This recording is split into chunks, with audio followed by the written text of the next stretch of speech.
On avait un pourcentage de 16-17% de personnes en situation de handicap qui restaient inscrits chez Pôle emploi. Aujourd'hui, on descend plutôt à 12%.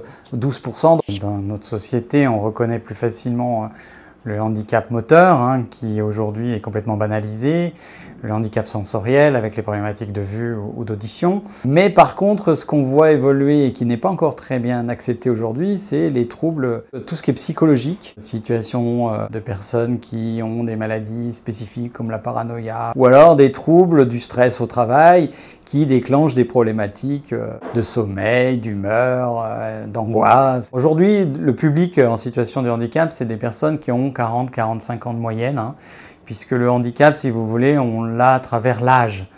Et on a très peu de situations de naissance. On a plutôt des gens qui ont malheureusement une maladie, un accident, ou alors malheureusement des maladies professionnelles liées par exemple à l'amiante, parce que on en parle beaucoup, mais il y a d'autres sujets, et qui fait qu'à un moment donné, on a une situation de handicap. Et l'entreprise, la solution, je dirais, comment je fais pour le garder avec ses compétences, comment je le fais évoluer dans l'entreprise, comment je prends en compte sa différence, et comment je le fais accepter aux collègues de travail, sa différence, et éventuellement sa perte de productivité s'il y en a une, mais ce n'est pas garanti.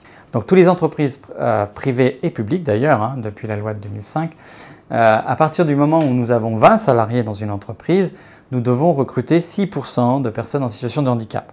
Si on ne le fait pas, on a une contribution qui est récupérée par l'URSSAF et qui est ensuite récupérée par la GFIP. Et cette contribution, on la redistribue aux entreprises qui veulent faire des choses positives auprès de ces publics-là. Les entreprises sont très discrètes. J'intègre de la différence dans mon entreprise, j'en parle pas. Alors qu'au contraire, de montrer, moi, je suis ouvert à toutes sortes de différences et je ne fais pas d'exclusion, je fais plutôt de l'inclusion et je peux le revendiquer à travers des actions positives.